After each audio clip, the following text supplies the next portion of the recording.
नमस्कार दोस्तों, आप सभी का कहानी किस्से चैनल पर हार्दिक स्वागत है। आज इस वीडियो में मैं आपको बताऊंगी 16 सोमवार व्रत के बारे में।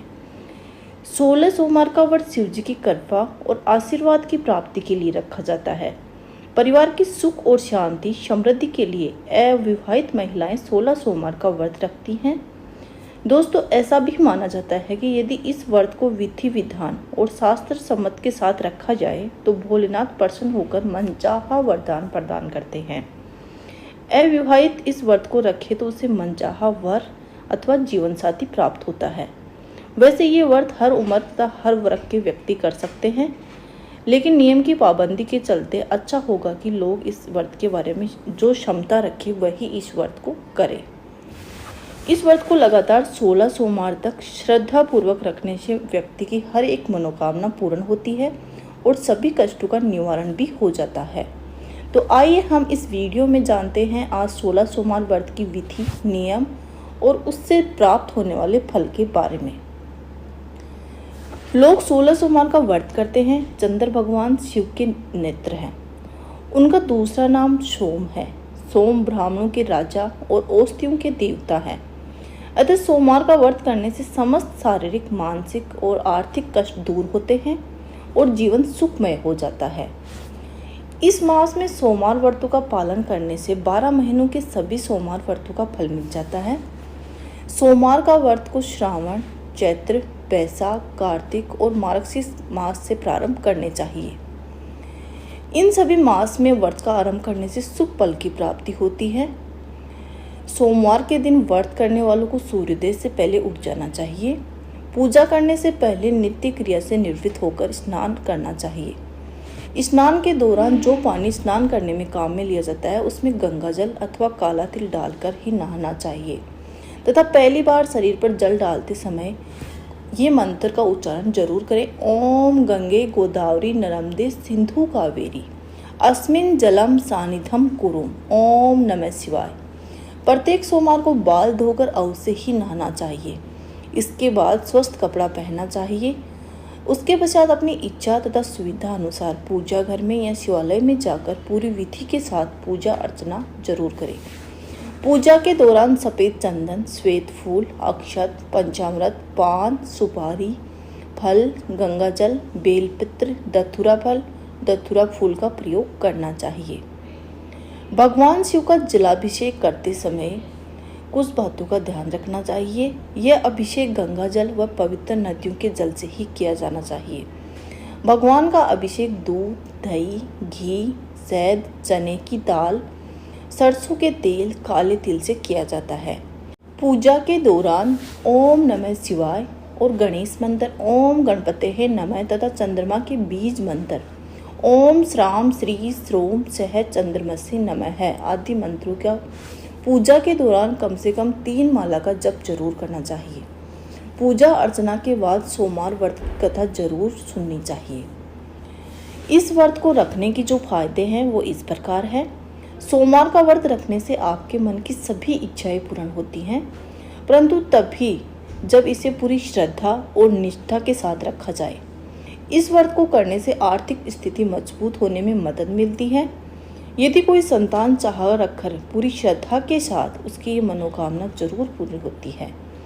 पारिवारिक शांति और शादीशुदा जीवन में शांति बनाए रखने के लिए कामना करते हैं और ये व्रत रखते हैं तो इसे पूरी होने में जरूर मदद मिलती है। सामाजिक प्रतिष्ठा पाने के लिए भी आप इस व्रत को पूरी निष्ठा के साथ रख सकते हैं। यदि आप किसी बीमारी से परेशान हैं और उससे निजात पाना चाहते हैं तो भी आप इस व्रत को मन्नत मानकर रख सकते हैं। आपको जरूर आराम मिलेगा। हम सोमवार व्रत में प्रसाद में क्या क्या चढ़ा सकते हैं इस बारे में मैं आपको बताती हूँ। इस व्रत में गेहूं के आटे में घी तथा शक्कर मिलाकर उसे हल्का भूनकर चूर्ण तैयार किया जाता है। इस प्रसाद को मुख्य प्रसाद माना जाता है। किसी भी परिस्थिति में इस प्रसाद को नहीं छोड़ना चाहिए। इस प्रसाद की मात्रा भी निश्चित होती है। यदि आपने पहले सोमवार के व्रत में 250 ग्राम आटे का प्रयोग किया है तो आपको प्रत्येक सोमवार को इसी मात्रा में आटे का प्रयोग करना होगा। इस प्रसाद का स्थान विशेष रूप से भिन्न भिन्न नाम से जाना जाता है। कहीं गेहूं के आटे का चूर्ण तो कहीं पंजीरी। इस व्रत के प्रसाद के रूप में चूर्ण के साथ साथ किसी भी एक फल का प्रयोग जरूर करना चाहिए, परंतु जिस भी फल का आप उपयोग करेंगे उस फल को सभी सोमवार व्रत में उतनी ही मात्रा में उपयोग करें, अन्यथा आपका व्रत खंडित हो सकता है। दोस्तों, अब मैं आपको बताती हूँ कि 16 सोमवार का व्रत 16 की संख्या में ही क्यों रखा जाता है। हिंदू धर्म शास्त्रों में सोमवार का दिन बहुत ही खास माना गया है। इसके पीछे का कारण ये है कि इस दिन भगवान शिव को समर्पित किया गया है। सोमवार का व्रत भगवान भोलेनाथ को प्रसन्न करके उनकी कृपा प्राप्त करने के लिए किया जाता है। सामान्य तौर पर कुछ लोग किसी एक सोमवार का व्रत रखते हैं, लेकिन कुछ लोग ऐसे भी हैं जो 16 सोमवार का व्रत रखते हैं। कहा जाता है कि कोई भी व्रत शुरू करने से पहले उसके मास, पक्ष, तिथि और विधि का ज्ञान जरूर होना चाहिए। 16 सोमवार के व्रत में कुछ ध्यान रखने योग्य बातें हैं, वो आपको मैं इस वीडियो में बता रही हूँ।